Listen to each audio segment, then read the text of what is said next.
رجعنا لكم تاني يا جماعة مع شرح أو فتح علبة هوكس 3 خمسات ايربودز الإصدار التاني أو الأخ التاني من إصدارات عائلة هوكس الجديدة.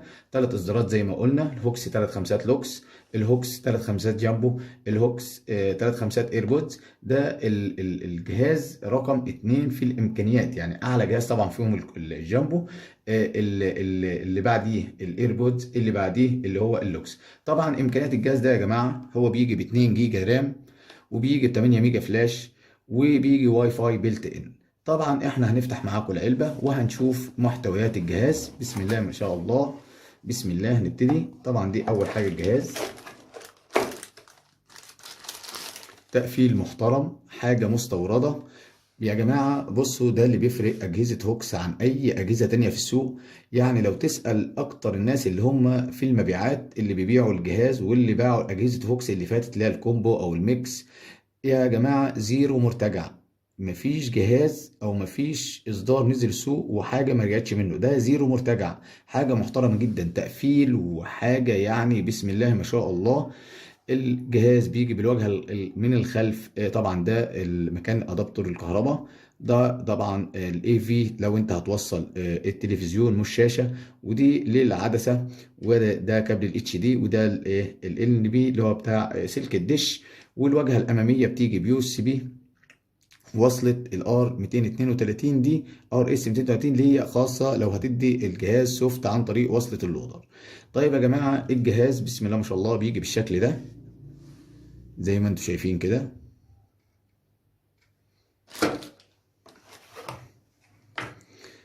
طبعا هنقول ده الادابتور،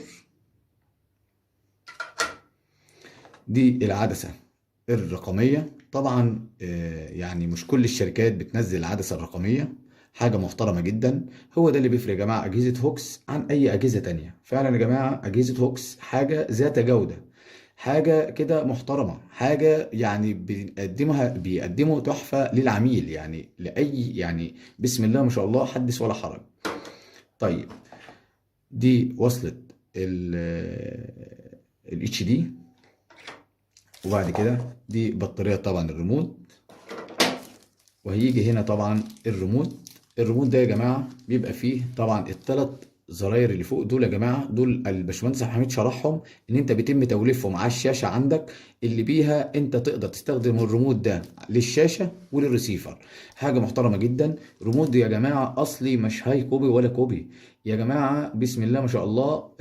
دي طبعا علامة السماعة دي الحاجة الجديدة اللي هتبقى في الأجهزة الجاية إن شاء الله الهوكس أو الأجهزة دي. يعني إن هي الحاجة الإيربودز السماعات، إنك ممكن تبقى أنت وقاعد جنب حد ومش عايز تخرج صوت من الريسيفر، فأنت بتعمل السماعات بتبقى ظابطها عن طريق زي نظام وايرلس أو بلوتوث مع الريسيفر، وأنت بتبقى بتسمع الحاجة بدون أي حد جنبك ما يسمع، أنت الوحيد اللي تبقى تسمع. طبعا ده الكتيب، وده طبعا الحامل اللي هو بيبقى في ظهر الريسيفر، لو عايز تعلقه بيبقى في ظهر الريسيفر. دي كانت محتويات جهاز اللي هو الهوكس 3 خمسات ايربودز. وده كان تاني جهاز معانا، يعني اول جهاز معانا كان الهوكس 3 خمسات اللي هو اللوكس، بعد كده هوكس 3 خمسات ايربودز. وكده يا جماعة مش بقى لنا غير الجهاز فوكس 3 خمسات جامبو، يعني اللي حصل عليه جدل كبير جدا على سعره. ان بعض الناس قالت عليه ان هو غالي، وان مستورد هوكس يعني ما عملش اعتبار للفئة الاقتصادية، مع ان يعني سبحان الله نازل 3 اصدارات. يعني ده يعتبر الفئة الاقتصادية وده الفئة الاقتصادية. طب هما قالوا ده مش فئة اقتصادية ليه؟ طب يا جماعة ما تشوف ده امكانيات ده ايه، ما تشوف ايه اللي محتواه، ما تشوف الجهاز ده بيقدم ايه. وبعدين النهارده احنا من 3 سنين كان الاجهزه كانت عامله مثلا في حدود 600 جنيه، اللي هي اقل من ده. لما يجي السنه دي مثلا ده عامل مثلا يعني انا بتوقع له سعر مثلا 700 و750 او وصل 800.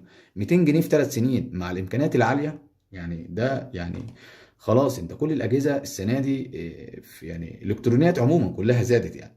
فخلاص احنا هنقفل معاكم الفيديو ده، ده كان شرح سريع للهوكس 3 خمسات ايربودز. ان شاء الله ان شاء الله هقفل برضو الفيديو عشان ما يكونش طويل عليكم. كل فيديو كله كده جهاز ياخد 5 دقايق اللي بيها. هنشوف بعد كده الفيديو الثالث للجهاز اللي هو 3 خمسات جامبو. وبعد كده ان شاء الله الفيديوهات اللي بعد كده هتكون عن توصيل الأجهزة على الشاشة، ونحدث أونلاين، ونعمل ضبط مصنع، وبعد كده ننزل ملف القنوات، وبعد كده إن شاء الله نشرح لكم السوفت وير من A to Z أو الجهاز من A to Z. تابعونا وما تروحوش بعيد. لو أنت بتتفرج طبعا على الفيديو ده على اليوتيوب على قناة رؤية دوت كوم بتقول لنا أي تعليق وإحنا بنرد عليك. لو أنت بتتفرج على الفيديو ده في جروب هوكس للدعم الفني، فأنت هتلاقي الباشمهندس محمد الفيل، وهتلاقي الاستاذ علي، هتلاقي محمود الشادي بيردوا عليك في اي وقت طول 24 ساعه. حدث ولا حرج. فعلا هوكس للجوده والدعم عنوان فعل مش كلام. فعلا يا جماعه والله والله حاجه بسم الله ما شاء الله، حاجه محترمه جدا جدا جدا. هنشرح لكم جميع الامكانيات وجميع السيرفرات والاكواد والمدد كلها ان شاء الله لما يتم توصيل الاجهزه على الشاشه ان شاء الله. دي فيديوهات اوليه انبوكسنج كده سريع عن الاصدارات الثلاثه ان شاء الله. نقفل ونروح معاكم للفيديو الثالث اللي هو الهوكس 3 خمسات جامبو.